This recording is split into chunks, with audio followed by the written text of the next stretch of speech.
alam kung bakit ganito. Kung pag-ibig ba o sadyang kailangan ko lang siya. Siguro nga, mahal ko talaga si Mark. Kasi lagi kong iniisip na hindi ko kaya siyang mawala sa buhay ko. Gagawin ko talaga ang lahat para hindi siya mawala sa akin at mapasakin lang siya.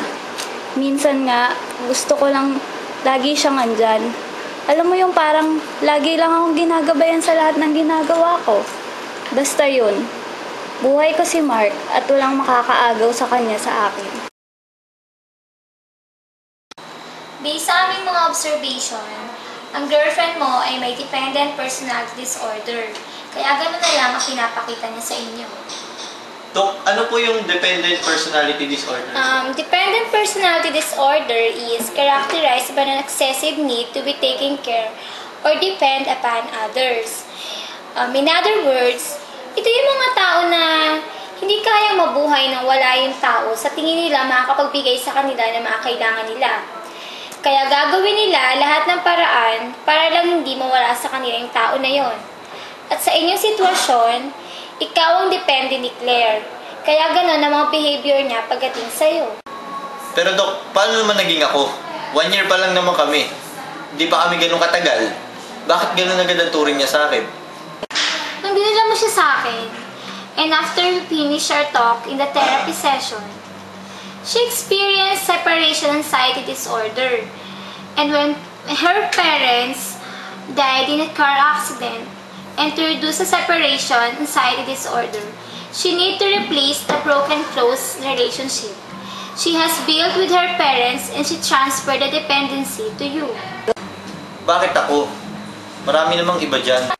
She told me you were childhood best friend, right? And second to her parents, you were the next closest person in her life. Kaya sa'yo na-transfer instead of other relatives who took care of her. Kaya pala lahat ng sabihin ko, ginagawa niya. Kaya nung sinabi ko na gusto ko na maging boyfriend niya ako, wala nang ligaw-ligaw. Ganun talaga ang may personality disorder. Kaya lahat gagawin para ma-please at mapasaya ang kanilang depende. Kaya isang payo lang, huwag mo abusuin ang sitwasyon ni Claire. Dahil sa'yo nakasalalay ang buhay niya. Ikaw ang tinuturing niya na nagpapatakbo ng buhay niya. Kaya huwag mo abusuin ang power mo over kay Claire. Dok, may tanong lang po ako. Mahal niya po ba ako kasi kailangan niya po ako? O talagang mahal niya po ako kasi yun po yung nararamdaman niya?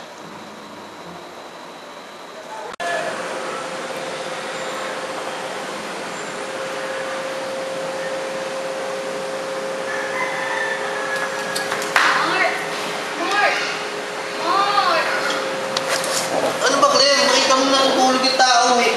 Sorry na, may tatanong kasi ako sa'yo. Siguraduhin mo importante ang itatanong mo, ha? Ano naman, Han? Ano ba magandang suotin? Hindi kasi ako mapag-decide eh. Araw-araw na lang, Claire. Araw-araw mo na lang tinatanong yan. Pati isusot mo, iaasa mo pa sa akin. Sige naman. Siyempre gusto ko, maganda ako sa'yo. Sige na, para mataas na tanong. Ito maganda sa'yo. Sigurado ka. Oo naman. Maganda ka naman kahit anong isuot mo eh.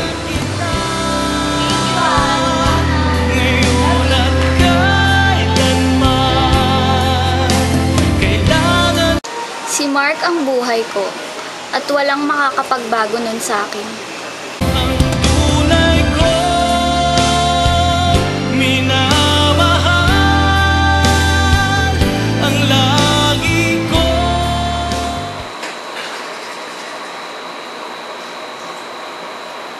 Ano ba tong si Mark? 10 minutes na, hindi pa nagte-text. Claire, what the hell are you doing? Claire, di ba sabi ko sa'yo, encode mo to ngayon?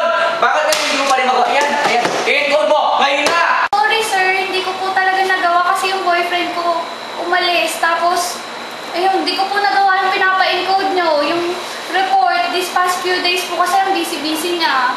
Ay, hindi ko po nagawa ng ayos. Oh my gosh, Claire, eto lang hindi mo magawa. Bakit? Yung boyfriend mo naman yung reason. Naku, yung boyfriend mo, ba yung binabayaran nito? Kasi hindi na nga lang gagawin mo, hindi mo magawa. Ang bobo-bobo mo talaga. Opo sir, gagawin ko na po na tama. Sige, never mind. By the way, this is your last straw. Kapag hindi mo pa nagawa, I will going to fire you. Okay? Yes, sir.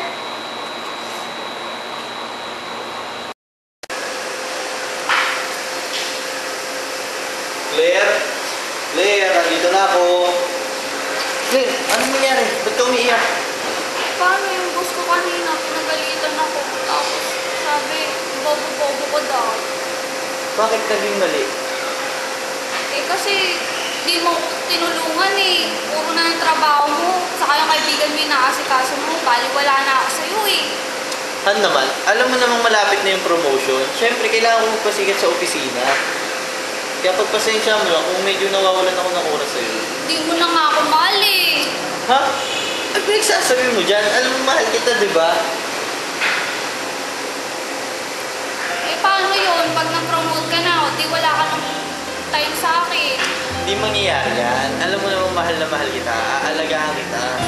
Hanggang mahal. Promise.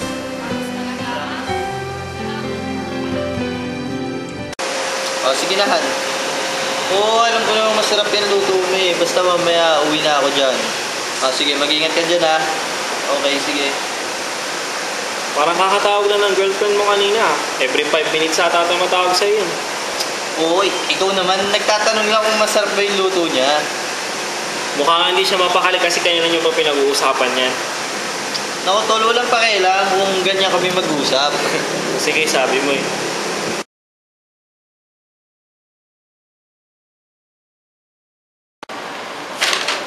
Ito maganda. Malaking budget ngayon ah. Tol, kanina pa tumatawag yun. Baka gusto mo sagutin. Nga na, tapusin na muna natin to. Alam mo pare, kanina pa tumatawag yan si Claire. May kakaiba niyan sa girlfriend mo eh. Parang hindi kaya 1 minuto lang. Wala ka sa tabi niya. Yun talaga yung pre. Alam mo pare, sa totoo lang, yung girlfriend mo may something weird eh. Alam mo yun, ni dapat araw-araw magkasama kayo. Dapat lahat ang pupuntahan mo, alam niya. Dapat lahat nakasama mo, ka-text mo. Alam mo, give yourself some space naman. Hindi yung laging siya na lang. Too much dependency naman ata yung girlfriend mo sa'yo. Kahit ganyan pre, mabait naman yung si Claire. Kaya huwag ka magsasalita ng ganyan sa kanya. Ay nako tol, I'm just saying na syempre dapat bibigyan mo rin naman ng space yung sarili mo. Hindi yung puro na lang siya. Puro na lang siya eh. Pare, mahal niya lang ako, kaya siya ganun sa akin. Yun lang yun. Pare, tatingin mo ba pagmamahal yung tao mo doon? O wala lang? Ano pa naman yan? Grabe naman. Oras na, wala pa rin siya.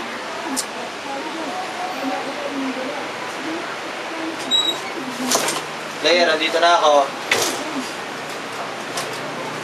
Claire. Oh, bakit ngayon ka lang? Kala ko ba maaga ka uuwi? Alam mo namang mag-isa lang ako dito eh. Claire, pagod na ako. Huwag na nga tayo mag-away. Eh di sagutin mo yung tinatanong ko para tumahimik ako. Bakit ka ba hindi nagte-text o sumasagot sa tawag ko, ha? Claire, di ko kailangan ng sermon mo ha. Pagod na ako. Huwag na tayo mag-away. Ano ba? Sabihin mo kasi. Ano ka ba, Claire? Araw-araw na lang ganyan ka. Kailangan ba lagi ka kong magre-reply sa'yo? Alam mo namang busy nga sa trabaho, hindi pa maintindihan yun. Para ka namang bata eh. Eh bakit ka ba ganyan? Ha? Alam mo na hindi ko kaya mawala ka sa tabi ko, ha? Bakit ka ba ganyan magsalita? Claire, matanda na tayo. Dapat hindi na ganyan. Para kang bata. Kailangan ba matututong na maging independent? Kahit kailan hindi. Alam mo, hindi. Kasi mahal na mahal kita. Alam mo naman yun, di ba? Ayoko mawala ka sa akin. Thank you for calling Olympia Company. This is Cam. May I help you? Yes, ma'am. Opo. Sige po. Thank you. Claire? Claire! Yes, boss. Where's my report and my encoded account? I'm sorry po, sir. Hindi ko po nagawa kahapon eh.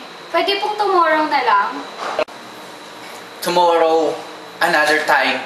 Diba as I said kahapon, I need it today. So, nasa ng report? Where's my report? Sir, please give me a chance. My boyfriend and I can do it. Another chance na naman. Diba sabi ko sa'yo, ayun na yung last chance mo. Ngayon, di mo pa magawa. So, sorry. I fired you. Sir, please po, another chance, please. Ayun na naman, bibigyan na naman kita ng another chance. Better kung umalis ka na. Kunin mo yung resignation letter mo, bigay mo kay Ray. Alis! Ray! May pupunta sa'yo dyan. Pinalis ko. Sige.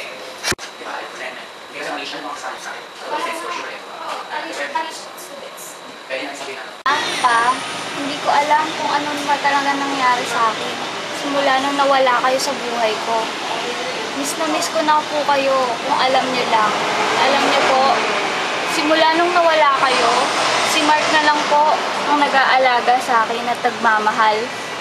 Pero parang ngayon, parang wala na siyang pakialam sa akin eh. Wala na yata akong saysay eh. Ma, pa, siguro po, wakasan ko na to para makasama ko na kayo.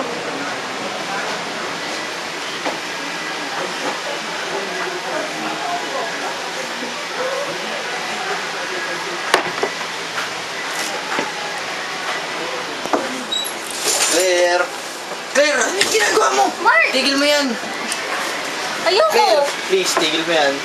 Ayoko! Tigil mo yan. Sabing ayoko nga eh. Wala na naman akong pakinabang dito eh. Claire, sorry na. Kung gusto mong ma-realize ko yung mga mali ko, na-realize ko na. Huwag mong gagawin lang yan, please. Ayoko, huwag kang lalapit sabi eh.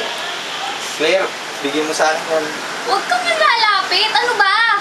Claire, huwag mong gawin yan. Hindi sagot yan. Alam mo, mahal na mahal kita, Claire. Ibigay mo na sa akin yan. Please, huwag mong itutuloy yan. Hindi yan sagot, Claire. Maniwala ka. Akin na yan, Claire.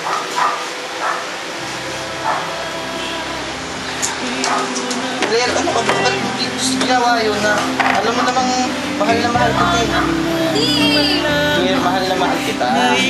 Alam mo, tutulungan kita na pag-ibig yan sa akin mo. Ako si Claire, at ito ang buhay ko. Malaki ang pasasalamat ko sa Diyos at binigyan ako ng mga magulang na mapagmahal at kasintahan na mapag-aruga. Alam ko, malalampasan ko tong pagsubok na to sa buhay ko, sa tulong ni Mark. Hindi ako susuko hanggat sa kaya ko. Ako si Claire, 23 years old, at nangangakong malalampasan ang sakit na dependent personality disorder.